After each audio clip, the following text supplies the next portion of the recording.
I'm Mark Staples. I'm your host for Charter Communications Local Edition, coming to you this time from the Montana State Capitol in Helena on the third day of the 2015 legislative session. And our guest was a longtime member of the Montana legislature, now in her second term as the quote-unquote state auditor, which is actually the Commissioner of Insurance and Securities. That's right. And not only that, but the president of the National Association of Commissioners of Insurance, That's correct? Right. That's Monica right. Lindeen. Monica, you're originally from Eastern Montana, correct? Yes, I'm an Eastern Montana girl. Grew up mostly in the Billings area and spent over 25 years on the Huntley Project.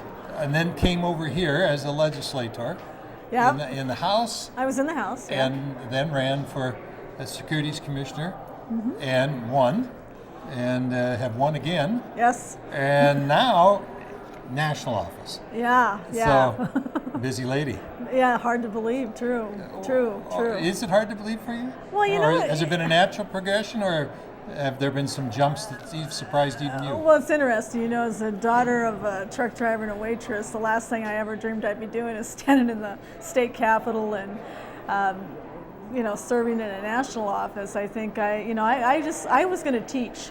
I wanted to teach English, and one thing led to another, and life takes you on an amazing journey, and I'm enjoying every minute of it. Yeah, yours has been a great one. Some people have amazing journeys that they would rather not.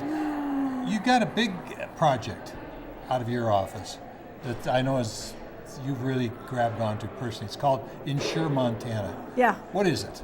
Well, Insure Montana is an incredibly successful small business program that was passed back in the 2005 legislature. That was actually my last term.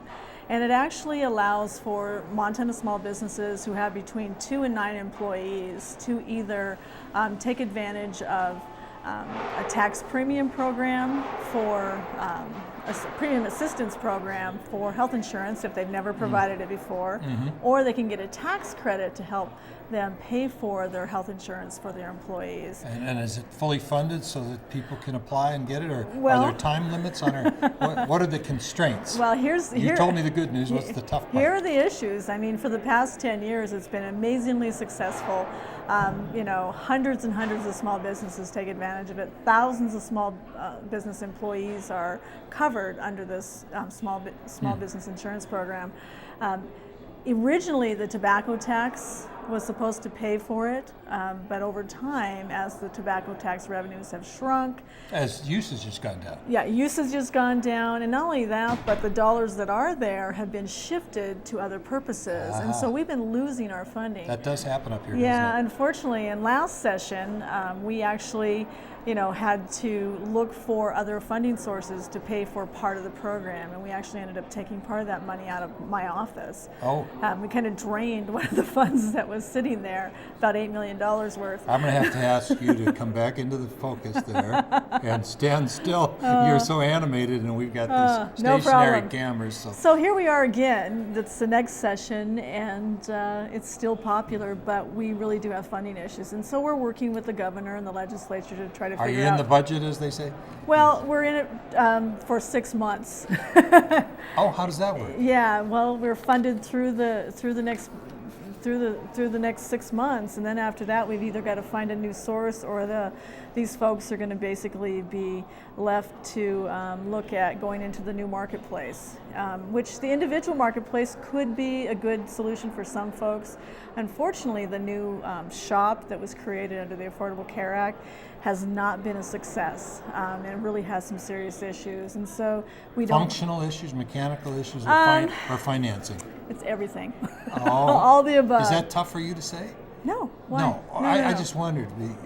Some people would use that to criticize the overall program of the Affordable Care Act. Oh, well, let's say, everybody's got their opinions about the Affordable Care Act. There's good, there's bad.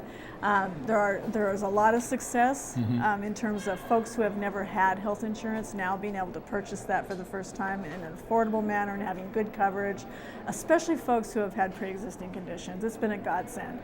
But there are issues. Sure. There are problems, and they need to be fixed. And so it's really important to me, and I think it should be to everybody, that Congress puts aside their partisan politics and actually deals with the issues that need to be done in order to fix it, in order to make it successful for the population. Let's switch to the securities side of your sure. job. What are the issues? What's a pressing issue? Just give me one. Well, we do a lot of investigations that we get phone calls from folks that say, I think that there's an issue with my broker, or somebody offered me some type of investment. It turns out it's a scam. And so we go out and we investigate it. If we find we find that there's an issue, we actually prosecute.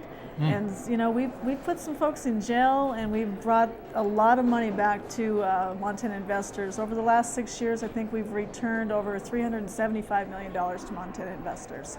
Tell me the national issues that you're addressing. Give me a quick summation. We've got about 2 minutes. Now you've taken on the presidency of the entire group of commissioners. Yeah.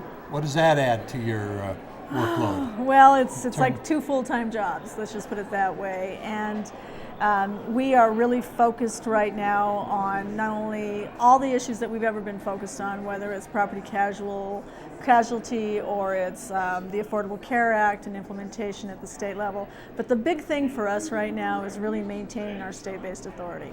We have serious concerns that there are folks in the federal government who would like to turn state-based regulation of insurance back to the federal government, and that would be a disaster in our opinion, because we know our markets, we know our consumers, and we know them best. Well, I definitely think the way this session and the take in Montana is the less federal involvement in anything. So I agree. You shouldn't have too much problem selling that position in Montana. Well, I hope so.